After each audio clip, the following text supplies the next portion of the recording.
잠시 후에 우리 모두 주를 보겠네. 주님께 영광 할렐루야. 영광스러운 보좌 위에 거룩하신 주, 주님께 영광 할렐루야. 하나님의 자녀여 그의 찬송 부르며 밝고 거룩한 길로 기쁨으로 나아가 주의 보좌 앞으로 속히 들어가겠네. 주님께 영광 할렐루야. 만국 백성 천국에서 소리 높여서 주님께 영광 할렐루야. 영원토록 주의 복로 찬양하겠네. 주님께 영광 할렐루야. 하나님의 자녀여 그의 찬송 부르며 밝고 거룩한 길로 기쁨으로 나아가 주의 보좌 앞으로 속히 들어가겠네. 주님께 영광 할렐루야. 자, 우리는 팔복을 살펴보고 있습니다. 팔복, 8가지 복, 8가지 행복. 자, 우리 현대인들은 행복한 삶을 살기를 원합니다. 그리고 행복을 얻기 위해서 많이 노력을 하죠. 근데 현실은 행복과 거리가 먼 삶을 살 때가 많습니다. 행복보다 불행한 삶을 우리는 더 많이 경험합니다. 왜 그럴까요? 우리가 무엇을 찾고 있는가, 또 무엇을 구하고 있는가를 보면 답이 나옵니다. 내가 갈망하고 있는 것, 그것에 따라 인생이 갈라지죠. 오늘 주님이 말씀하시는 행복은 무엇일까요? 우리가 일반적으로 구하는 것과 다른 것입니다. 오늘은 4번째인데요. 의에 줄이고 목마른 자는 복이 있나니 그들이 배부를 것이며. 여기에 줄이고 목마른 자가 복이 있다. 역설이죠, 여러분. 일반적으로 배가 불러야 행복한데, 그래서 우리는 좀 더 채우려고 애를 씁니다. 오늘날 먹는 것이 얼마나 넘쳐오릅니까? 그래서 오늘 풍족함이 미덕인 시대. 그런데 예수님의 시대의 팔레스타인의 지역은 물과 음식이 귀했습니다. 그래서 줄이고 목마르다라는 게 무엇인지를 잘 알았습니다. 우리나라도 이제는 참 풍족하지만 6.25 전후에는 찢어진 가난한 나라였죠. 빈국 중에 빈국이었습니다. 아마 그 시대를 지나오신 분들은 줄인 게 뭐냐, 목마른 게 뭔가 이런 걸 알 수 있을 거예요. 옛날에 그 사진을 보면 정말 비쩍 말란 아이들의 모습을 우리가 보죠. 제대로 먹지도 못하고, 아마 지금 북한의 꽃제비 같은 그런 모습일지도 모르겠어요. 오늘날 우리가 너무 풍족해진 시대입니다. 이제는 부족이 아니고 너무 많아서 문제죠. 살을 빼야 한다고 다이어트가 열풍입니다. 영양 실조가 아니라 영양 과다에 시달리고 있습니다. 오늘날 먹고 또 먹고 또 먹는 세상이에요. 늘 갈망하는 게 무엇인가, 무엇을 먹을까, 어디에서 먹을까, 무엇을 먹을까, 얼마나 먹을까, 끝이 없습니다. 모든 육체의 필요, 또 먹고 즐기는 문화로 가득합니다. 이 욕망이 주로 먹고 즐기는 것에 집중해 있습니다. 쾌락을 갈망하고 성공에 목이 마르고 인기에 줄여 살아갑니다. 자, 그런데 오늘 예수님은 줄이고 목마른 것에 대해서 말씀하십니다. 누가 복이 있는 사람인가? 의에 줄이고 목마른 자다. 이 산상수훈에서 예수님은 의를 여러 번 언급하십니다. 의는 산상수훈에서 매우 중요한 핵심적 주제입니다. 의에 줄이고 목마른 자는 무엇을 의미할까요? 복잡한 얘기들이 참 많지만 좀 줄여 말하면 의롭게 살고자 하는 갈망입니다. 우리는 예수를 믿음으로 의롭게 되었습니다. 그래서 우리가 받은 의는 사실 우리 자체의 의가 아니라 그리스도가 주신 의죠. 그리스도가 가지고 있는 의를 우리에게 전가해 주신 겁니다. 그러나 의롭다함을 받은 것으로 칭이 의롭다함을 받는 것으로 끝이 아닙니다. 구원받은 자답게 살고자 하는 열망이 있다는 겁니다. 죄 사함에 머물러 있지 않고 그리스도인답게 살고자 하는 열망, 이게 의에 줄이고 목마른 자의 모습입니다. 자신의 의로움만 주장하고 여전히 죄를 짓고 살고 있다면 그리스도인이 아닐지도 모릅니다. 그래서 앞부분에 얘기했던 심령이 가난한 자, 그리고 죄에 대한 애통하는 자로 끝나지 않고 보다 더 의로운 삶을 살고자 하는 갈망이 우리 안에 일어나야 한다는 겁니다. 그래서 심령이 가난한 자, 앞부분에 살펴보았던 애통하는 자, 온유한 자와 오늘 이 심령이 의리에 줄이고 목마른 자가 다 연결이 되어 있습니다. 계속 우리 안에 뭘 말하죠? 가난하고 굶주린 마음을 강조하고 있습니다. 이 의에 줄이고 목마른 자는 계속적으로 하나님과의 바른 관계를 갈망합니다. 하나님의 뜻을 따라 살고자 하는 열망, 하나님을 가까이 하면 할수록 그 갈망이 더 강하게 일어나야 합니다. 그리스도를 닮고 싶은 마음, 그 영혼 깊숙한 곳에서 또 올라오는 욕망이 있는데 그것은 이전과 똑같은 삶을 살고 싶지 않은 욕망입니다. 이것이 바로 성화에 대한 열망이죠. 성화. 이전에는 그냥 죄를 먹고 마셨습니다. 죄 속에 뒹굴었습니다. 그런 삶을 즐겼습니다. 그러나 그리스도인이 된 이후부터는 다릅니다. 죄가 싫어지고 거부하는 마음이 일어나고 이전에 즐기던 것이 더 이상 즐겁지 않아지는 마음. 죄를 짓고자 하는 욕구가 현저히 줄어든 것입니다. 오늘 이 상업주의에 발달한 인간의 욕구를 계속 개발하죠. 하찮은 것들에 구미가 당기도록 합니다. 대개는 다 감각적인 것들, 말초적인 것들, 감상적인 것들입니다. 그런 것들을 찾고 갈망하다 보면 결국은 중독에 빠지죠. 우리 안에 새로운 욕구가 일어나야 합니다. 우리 이전에 쫓았던 욕구와 전혀 다른 것, 그 깊은 갈증입니다. C.S. 루이스가 그 말을 하죠. 우리의 욕망이 강한 것이 아니라 약한 게 문제다. 만약 우리가 진짜 욕망이 강하다면 우리는 이 세상의 것들로 인하여 쉽게 만족할 수 없다는 거예요. 우리의 갈망은 하나님을 향할 수밖에 없게 되도록 하나님 만드셨다는 겁니다. 우리가 이 세상의 것들로 인하여 만족할 수 없는 이유는 우리가 이 세상을 위해서 만들어진 존재가 아니기 때문이에요. 그래서 삶의 변화는 갈망이 바뀔 때 일어나는 것입니다. 그래서 구원받은 자들 안에 새로운 갈망이 일어나는데 이 갈망은 뭐냐? 거룩의 갈망이라는 거예요. 그것이 의에 줄이고 목마른 자의 모습, 변화하고자 하는 결망, 이전과 같이 살고 싶지 않아. 그래서 건강한 신자의 특징은 현재의 상태에 만족하지 않습니다. 그래서 그리스도의 십자가로 인해 의롭게 되었다는 것으로 끝나지 않아요. 그리스도는 우리에게 죄사함만 베푸신 게 아니고 우리를 죄의 권세와 영향력으로부터 구원해 주시기를 원하시는 것입니다. 그래서 하나님의 백성으로서 마땅한 삶을 살고자 하는 열망이 마땅히 일어난다는 거예요. 그 유명한 디트로이트 본 히프 목사는 값싼 은혜라는 표현을 씁니다. 우리가 죄로부터 구원을 얻은 것으로 만족하고 자신의 삶은 이전과 똑같이 살아가고 있다면 그건 값싼 은혜를 의미한다는 거예요.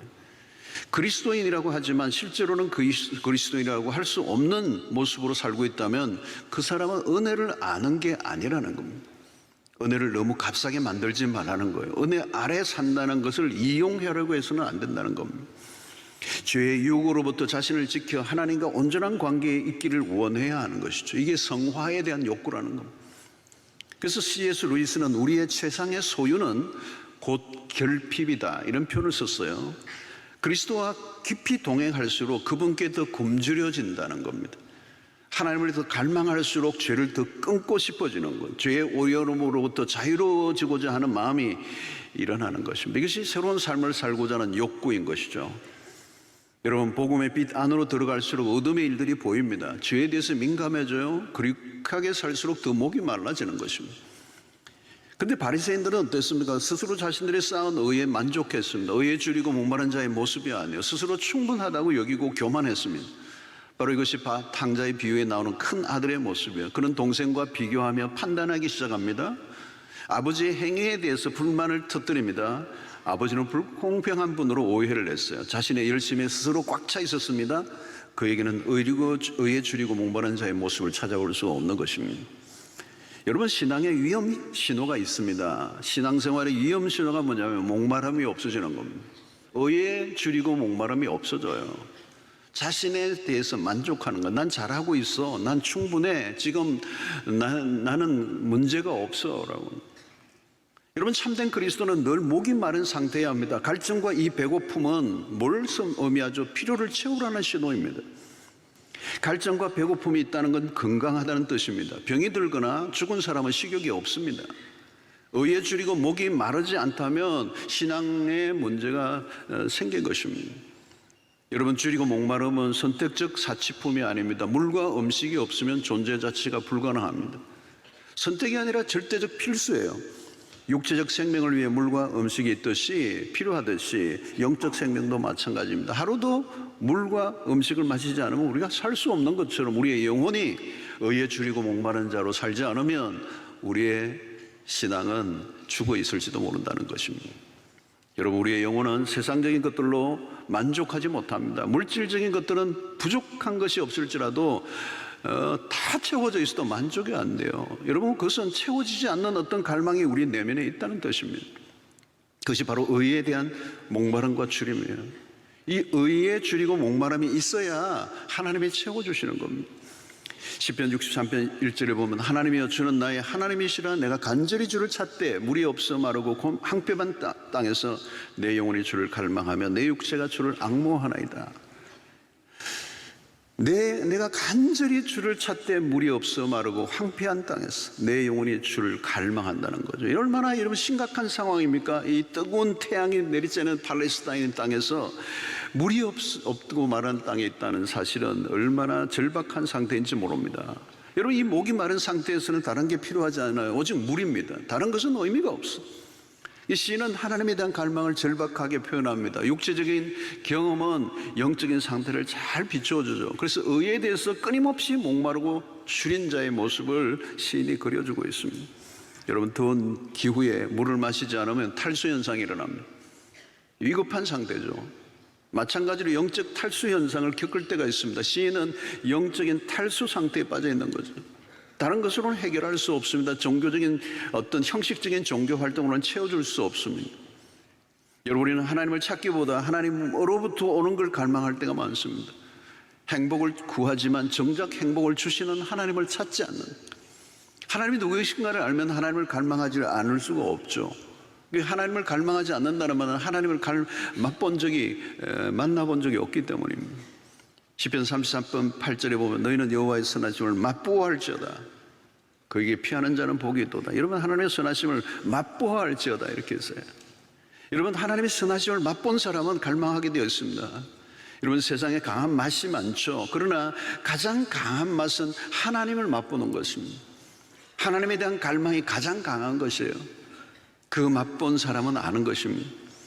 여러분, 바리새인들은 이 종교 생활을 통해서 거짓된 만족에 빠졌습니다. 그들은 의에 줄이고 목마른 자가 될 수가 없었어요. 영적으로는 심각한 영양 실조에 걸려 있었던 거죠. 문제는 그들의 갈망의 방향이 잘못 설정되어 있습니다. 그들은 하나님에게로 향해 있지 않았어요. 그들은 자신들의 자아에 집중했습니다. 하나님을 향하지 않으면 우리의 자아는 길을 잃어버립니다. 내 자아가 어디에 있는지를 찾을 길이 없는 거죠, 여러분. 여러분, 아이들이 가지고 노는 만원경으로는 별들을 볼 수가 없습니다. 영적으로 눈이 열려져야 비로소 보이는 세계가 있는 것입니다. 육안으로 보는 것과 제임스 웹 만원경으로 보는 것은 전혀 다른 차원이죠. 여러분, 누가 의에 줄이고 목이 마른 자인가? 하나님의 선하심을 맛본 사람, 하나님으로 인해 만족을 느껴본 사람, 그 만족을 경험한 사람들에게만 찾아오는 갈망이 있습니다. 더 깊이 경험하고 싶은 마음, 하나님을 더 깊이 알고 싶은 열망. 이게 바울이 가졌던 마음이죠. 성도 여러분, 이것은 세상에서 경험하는 것과 다릅니다. 세상은 우리를 채워줄 것 같이 하면서 결국은 채워주지 않아요. 갈망할수록 더 갈증을 느끼게 만듭니다. 특별히 오늘날의 문화는 영혼을 유린하는 것들로 가득합니다. 사람들은 무엇이 내 영혼을 채워줄 수 있는지를 알지 못해요. 막연히 무언가를 갈망합니다. 그러나 우리는 다릅니다. 이미 채워진 경험을 가지고 있습니다. 하나님 안에서 만족한다는 게 무엇인지를 아는 것이죠. 그래서 알기 때문에 더 깊이 알기를 원하는 것입니다. 하나님과 친밀함을 경험해 본 사람은 더 친밀해지기를 원합니다. 요한복음 4장에 나오는 사마리아 여인이 그랬습니다. 그는 목이 말랐어요. 야곱의 우물을 찾은 것은 단순히 물이 아니었습니다. 그가 찾고 있는 것은 생수의 근원을 찾았습니다. 그리고 마침내 그리스도를 만나죠. 요한복음 4장 14절에 보니까 내가 주는 물을 마시는 자는 영원히 목마르지 아니하리니 내가 주는 물은 그 속에서 영생하도록 솟아나는 샘물이 되리라. 여러분, 영혼의 갈증은 다른 것으로는 채워지지 않아요. 여러분, 누가복음에 나오는 삭개오가 유명합니다. 그런 삭개오, 세리장입니다. 그런 돈에 줄이고 목이 마른 자였습니다. 죽도록 돈을 벌었습니다. 동족들에게 욕을 먹으면서도 돈을 악착같이 버는 사람이었습니다. 그는 돈을 모았습니다. 그런데 허전했습니다. 여러분, 시편 84편 2절에 보면 내 영혼이 여호와의 공정을 사모하며 쇠약하며 내 마음과 육체가 살아계시는 하나님께 부르짖나이다. 씨는 하나님에 대한 갈망이 너무 커서 여기 쇠약하다는 이 표현인데, 이 쇠약하다는 표현은 기절한다는 표현을 쓰는 거죠. 하나님을 사모하는데 그 사모함이 너무 커져서 결국은 기절해 버린다는 거예요. 그렇습니다, 여러분. 우리의 영혼은 세상의 떡으로만, 물질로는 채워질 수가 없습니다. 우리에게 필요한 것은 생명의 떡입니다.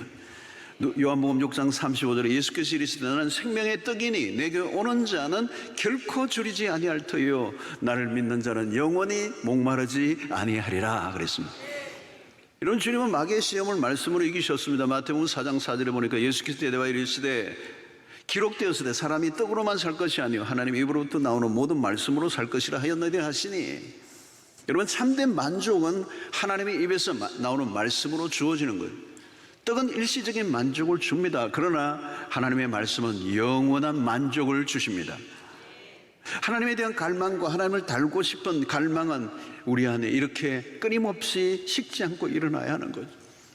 갈망하는 자는 만족을 얻을 것입니다. 우리가 의에 줄이고 목이 마름을 유지하면 하나님이 만나 주십니다.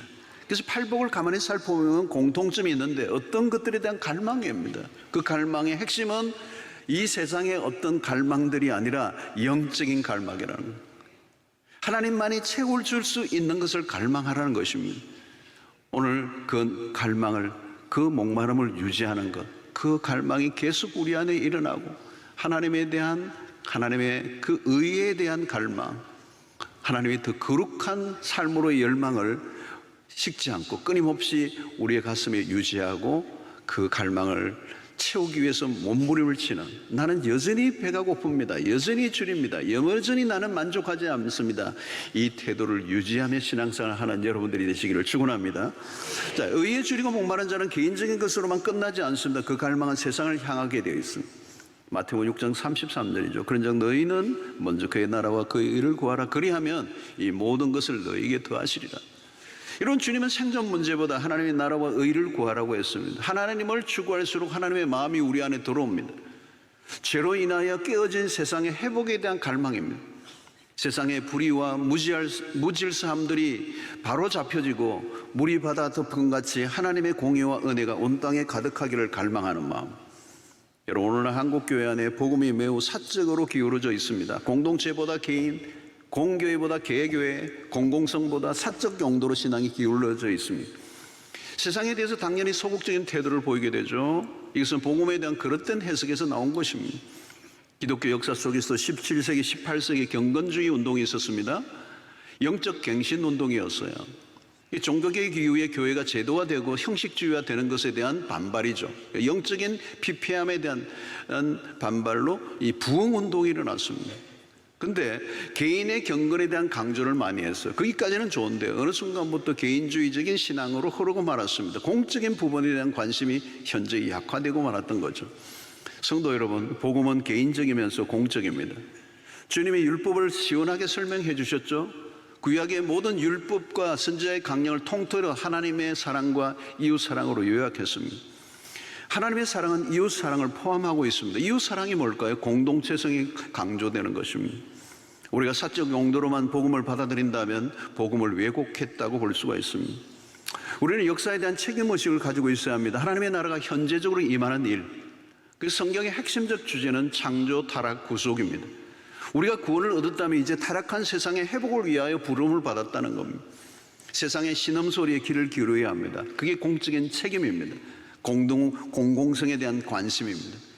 질서가 무너지고 옳고 그름의 기준이 모호한 세상, 이 기준과 표준이 분명하지 않는 이 세상 속에 정의가 무너질 때 그 정의를 향한 영혼의 욕구가 우리 안에 있다는 거예요. 그래서 의에 줄이고 목마른 사람은 깨어지고 망가진 것을 본래의 자리로 되돌리고 싶은 갈망이 우리 안에 일어납니다. 개인적인 신앙생활에만 머물러 있어서는 안 돼요. 교회 출석 열심히 하고 큐티 열심히 하고 기도생활 열심히 하고 하나님과 친밀함을 추구하는 거 좋지만 문제는 세상에 대한 무관심이에요. 그래서 우리 한국교회 우리 신앙의 패턴에는 예수 믿고 천당, 예수 믿고 천당, 이거는 잘했는데 그러다 보니까 이 세상에 대해서 너무도 소극적이고 도피적인 삶을 우리가 살아왔던 것이죠. 그래서 세상과 벽을 쌓고 우리끼리만의 천국을 만들려고 했습니다. 우리는 부패한 세상을 바라보며 거룩한 분노가 일어나야 합니다. 이런 세상에 대해서 우리가 어떻게 대응할 것인가는 다음의 문제이지만 중요한 것은 의에 줄이고 목마른 자는 오늘 우리의 소명의 영역이라는 거예요. 깨어지고 망가진 세상에 눈에 들어올 때 그냥 지나치지 않아야 합니다. 구원받은 백성들의 눈에는 새로운 관점이 생깁니다. 세상의 모순과 부조리가 보이고 불공평과 불법들이 눈에 들어올 때, 악인에 의해 연약한 자가 억울함을 당하는 모습을 볼 때 우리 안에 상한 심령이 있어야 된다는 거예요. 그것이 고통당하는 이웃에 대한 우리의 목마름이라는 겁니다. 그래서 매우 중요한 것은 이 복음전도와 사회개혁, 이게 균형이 이루는 거예요. 한국교회는 이 복음전도는 열심히 해왔어요. 그런데 이 사회개혁은 마치 사회주의 어떤 신학자들이 하는 것처럼 그냥 내팽겨 쳐버려서, 그래서 사회는 그냥 우리와 상관없이 돌아가도록 만들어버리고 사회에 대한 책임을 우리가 지지 않았던 면이 한국교회의 굉장히 아픈 영역들입니다. 우리는 그동안 복음전도에만 열심히 낸 면이 많아요. 그런데 여러분, 성경을 보면 복음전도와 사회개혁은 따로 분리된 게 아니에요. 복음은 세상의 변화에 관심을 가지게 합니다. 그래서 우리의 기도와 행동의 목표는 개인의 행복에만 머물러 있어서는 안 된다는 거예요. 의에 줄이고 목마른 자는 하나님의 나라를 추구하고 죄로 인하여 이 참상들이 벌어지는 세계 안에 하나님의 나라가 침투하도록 하는 일에 오늘 우리를 불러주셨다는 것입니다. 그래서 여러분, 예수님이 가르쳐주신 주기도문을 보면 뜻이 하늘에서 이루어진 것 같이 땅에서도 이루어지다. 그 진정한 왕이 이 땅에 오셔서 이 땅을 통치하시는 것들을 말씀하는 거죠. 여러분, 우리의 의가 뭡니까? 의의 기준은 그리스도입니다. 착하고 악한 것의 기준은 하나님의 말씀이 정의합니다. 의는 바르고 정당하고 곧다는 뜻입니다. 의인은 정직하고 옳은 거죠. 여러분, 도둑이 자선 사업을 하며 선을 베풀기도 합니다. 그러나 남의 것을 빼앗은 것으로 자선이 정당화될 수는 없습니다. 남을 도우려면 자신이 땀 흘려 번 돈으로 해야 합니다. 그래서 세상에서 말하는 공의는 늘 변해요. 과거에는 옳은 것이지만 세월이 흘러 옳지 않은 것으로 변할 수도 있습니다. 문화에 따라 달라지는 것들도 있습니다. 세월이 바뀌어도 변하지 않아야 진리예요. 영원히 변하지 않는 기준은 하나님 말씀밖에 없습니다. 여러분, 세상에서도 인권을 말합니다. 민주주의라는 제도에서 말하는 인권이 있어. 그러나 하나님의 말씀 안에서 말하는 인권은 그 차원이 다른 것입니다.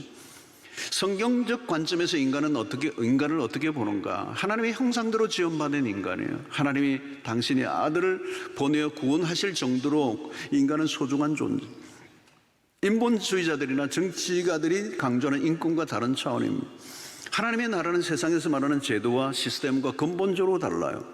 사람들은 겉으로는 공의를 부르짖는데 실제로는 자신이 공의를 지키지 않아 구체 구호를 외치는 것과 다르게 사는 것을 우리는 보게 됩니다. 여러분, 조폭들도 의리를 외치잖아요. 그들의 몸에는 문신이 새겨져 있습니다. 착하게 살자. 의리를 매우 중요하게 여겨요. 그들은 의리가 있습니다. 부하가 감옥에 들어가면 그 부하의 가족까지 책임져 줍니다. 걱정하지 말고 들어가 있거라. 조폭들의 의리가 좋다고 그들의 의리를 칭찬할 것입니까? 아니에요. 자신들의 조직을 위한 의리를 지키지만 사회 전체를 위한 공의는 깨뜨리는 거예요.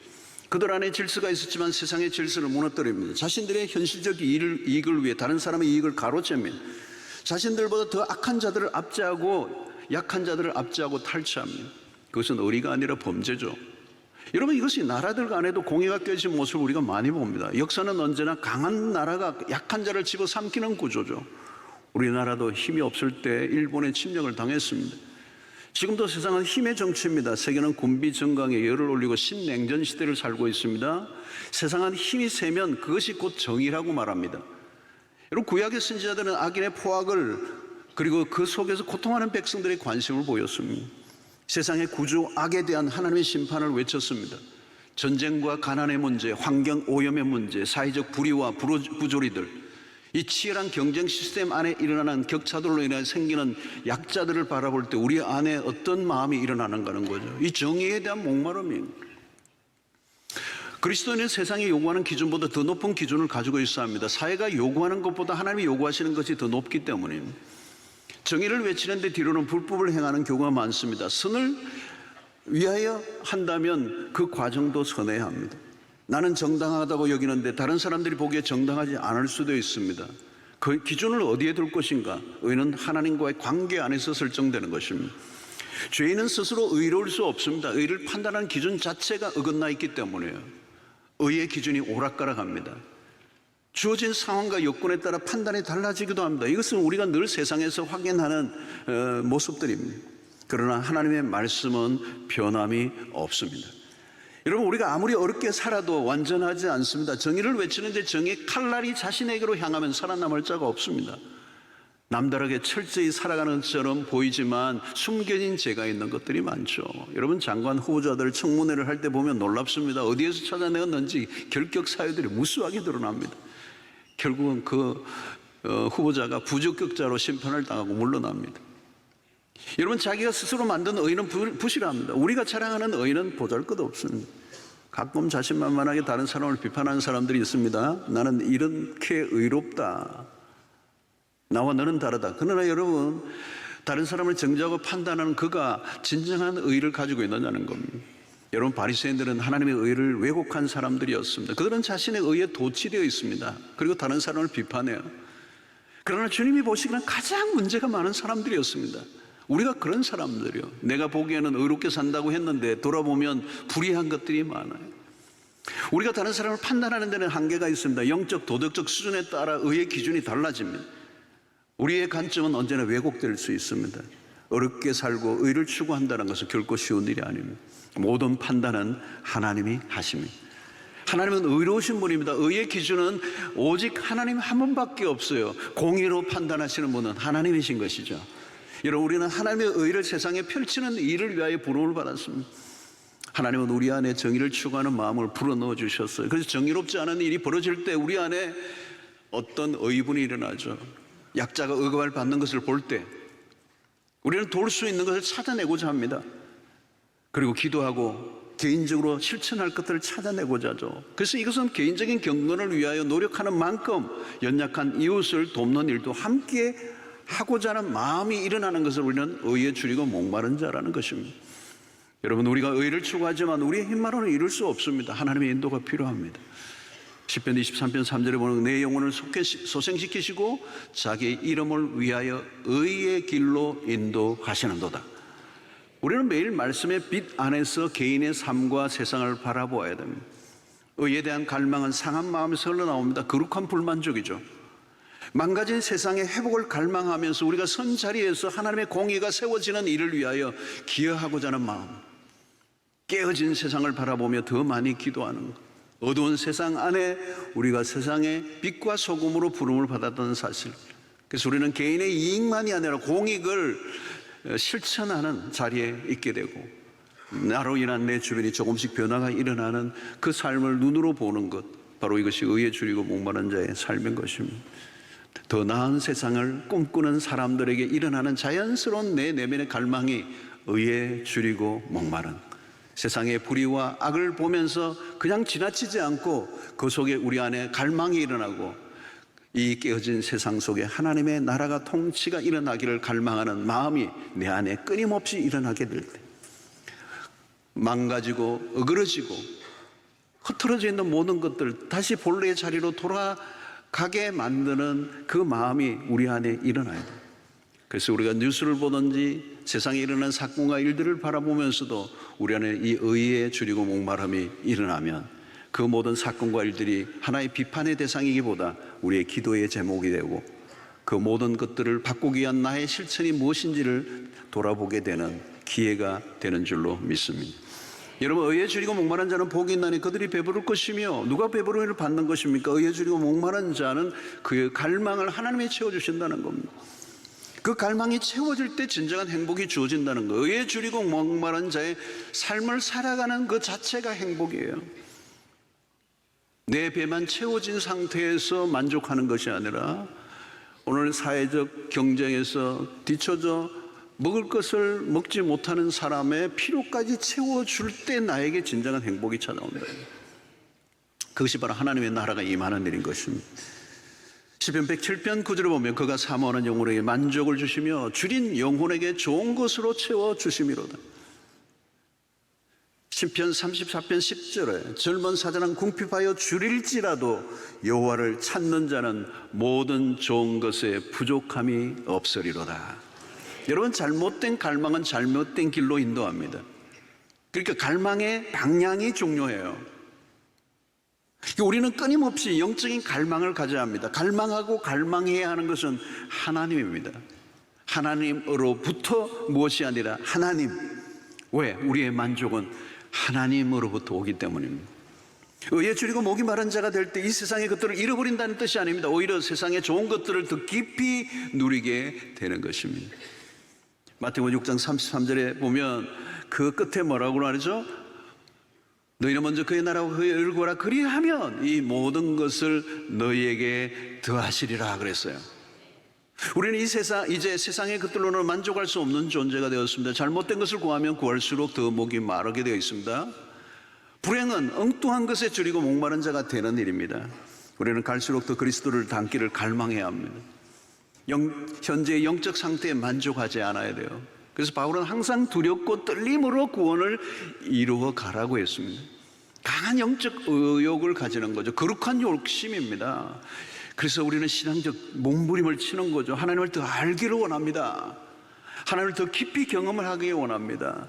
그리고 우리는 하나님의 그 마음속에 더 의롭게 살고자 하는 열망을 갖기를 원합니다.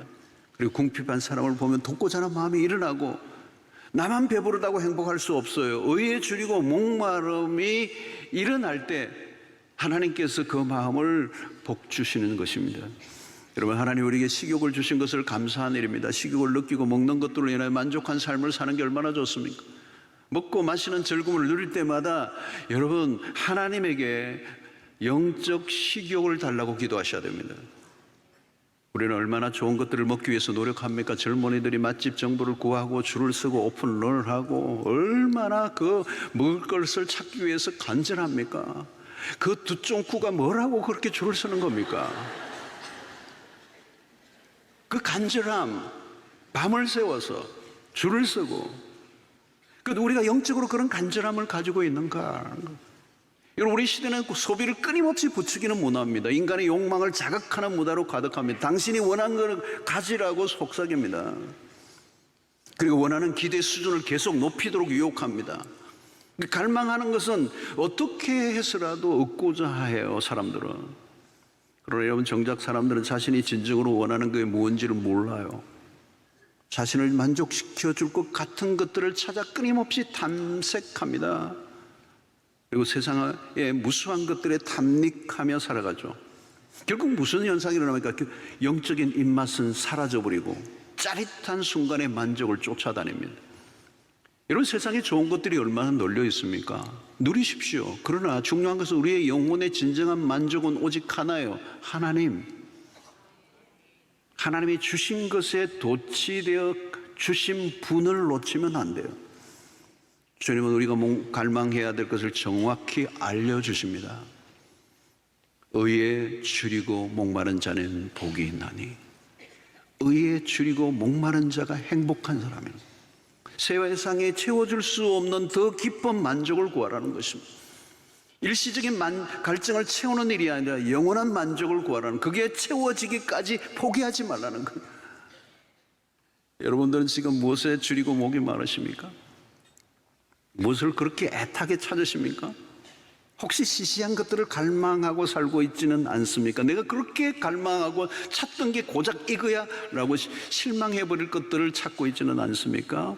그 갈증을 쫓아가는 거죠. 그 갈증을 쫓아가면 무엇이 주어질까요? 그 갈증이 우리를 어디로 데려갈 줄까요? 여러분, 이것에 대한 확실한 답을 얻고 쫓아갈 수 있어야 합니다. 오늘 우리는 이 목마름과 줄이고 목마르다라고 하는 이 표현은 오늘 우리 현대사회에서 경험하지 못하는 일이기 때문에 실감하지 않는 일이지만, 가끔 여러분 그리스도인들 우리의 삶 속에 금식할 때 그런 느낌을 받아요. 금식의 경험을 해보면 요즘은 여러분 우리의 배가 언제나 차 있어요. 배가 고프지 않는데 먹어요. 그죠?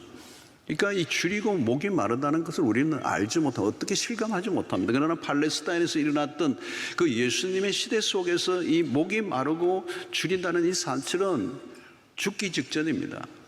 아무것도 보이지 않습니다. 오직 물, 오직 양식, 그것밖에 없습니다. 여러분, 근데 그것을 의에 줄이고 목마른 자의 상태로 비유하신 거죠. 사랑하는 성도 여러분, 오늘 우리가 진정한 복 있는 자의 삶을 살려고 하면 이 하나님의 의를 구하는 이 일에 줄이고 목마른, 금식을 할 때 그런 경험을 합니다. 한 3일만 여러분 금식하면요, 아무것도 안, 오직 물과 먹을 양식만 보이는 거죠. 그것 없으면 우리는 내가 살아갈 수 없습니다라고는 그 절박함이 있는 거예요. 예수님 오늘 우리에게 그 말씀을 합니다. 오늘 우리 안에 있는 이 깊은 갈증을 질문하십시오. 나는 무엇을 그렇게 줄이고 목마른 자로 살고 있는가? 하나님, 나는 거룩하게 살고 싶습니다. 더 죄와 멀어지고 더 하나님과 그리스도를 닮아가기를 원합니다.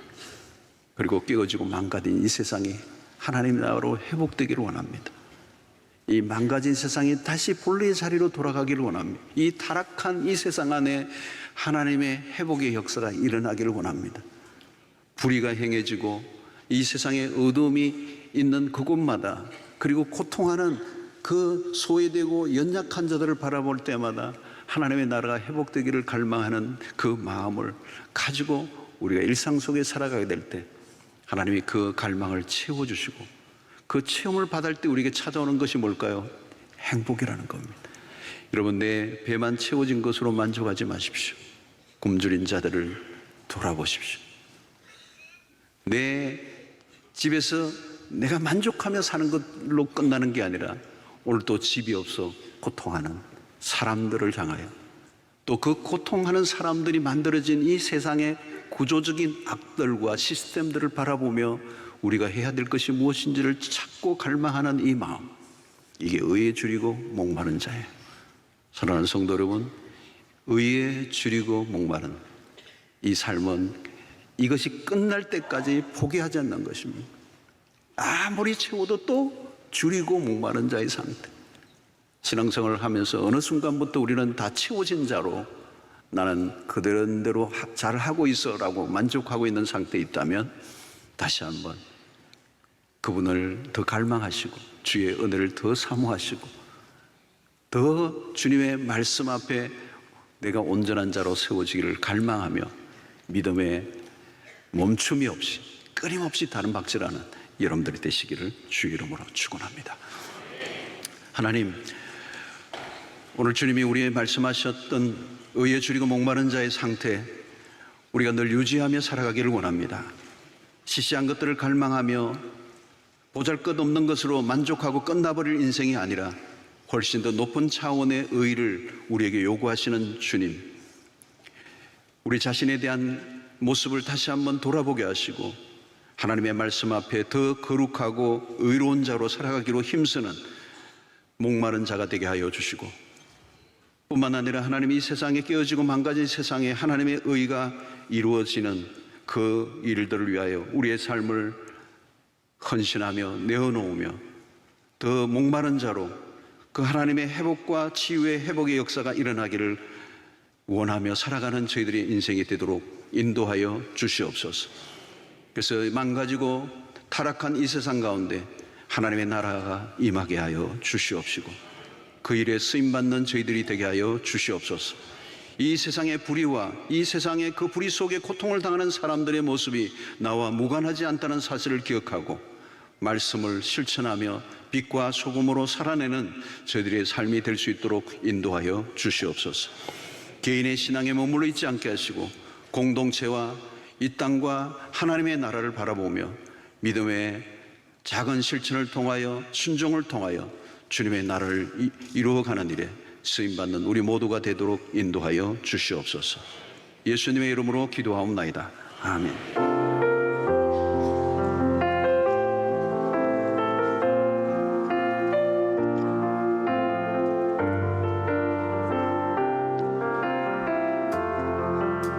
물질을 구별하여 주의 손에 올려드립니다. 하나님 나라와 복음을 위해서 귀하게 쓰여지게 하시고 드린 손길들 기억하사 우리의 모든 생업에 복을 주시며 흘러 넘치게 하사 나누고 베풀고도 남는 역사가 일어나게 하여 주시옵소서. 우리의 생존의 문제를 주님의 손에 올려드립니다. 생존에 연연하는 삶이 되지 않게 하시고 우리의 먹을 것, 입을 것, 마실 걸 주님이 채워주시고 우리는 하나님의 나라와 의를 구하며 살아가는 저희들이 될 수 있도록 인도하여 주시옵소서. 우리의 인생의 무거운 짐들을 주님 벗겨주시고 주님이 대신 져주셔서 우리는 주님의 나라를 위해서 살아가기만 힘쓰는 저희들 될 수 있도록 도와주시옵시고, 우리 땅에 사는 존재의 이유를 정확하게 알고 우리가 달려가야 될 목표를 분명히 하며 헛된 일에 우리 인생에 낭비하지 않게 하여 주시고, 헛된 일에 우리 인생의 모든 시선을 돌리지 않게 하여 주시고, 오직 주님이 우리에게 주신 그 사명과 그 달려가야 할 그 목적지를 우리가 분명히 알고 달려가는 저희들 되게 하여 주셔서 이 빠른 시간이 흐르는 이 시대 속에 우리가 우리의 인생을 낭비함 없이 오롯이 주님 앞에 산제사로 올려드리는 삶이 되도록 인도하여 주시옵소서. 우리의 가정과 직장, 사업, 진로, 결혼, 취업, 출산 모든 것 주님의 손에 의탁합니다. 가장 좋은 길로 인도하시고 때를 따라 돕는 은혜로 함께 하시고 구하고 생각하는 것에 더 넘치도록 부어 주시옵소서. 특별히 건강의 어려움을 겪고 있는 지체들을 기억해 주시고 모든 암덩어리까지 떨어져 나가는 역사가 있게 하여 주시옵시고, 정신적 질병까지 치료하여 주시고 각종 중독에 매여 있는 자들에게 하나님 그 모든 사슬로부터 자유케 하여 주시옵소서. 오늘도 처음 나온 우리 귀한 교우들을 축복하시고 우리 교회 안에서 믿음의 뿌리를 내리고 꽃을 피우고 열매를 맺는 역사가 일어나게 하여 주시옵소서. 교회를 위해서 수고하고 애쓰는 일꾼들에게 주님의 기쁨과 감사가 넘치게 하시고 건강하게 또 몸으로 주님의 교회를 잘 섬길 수 있도록 인도해 주시옵소서.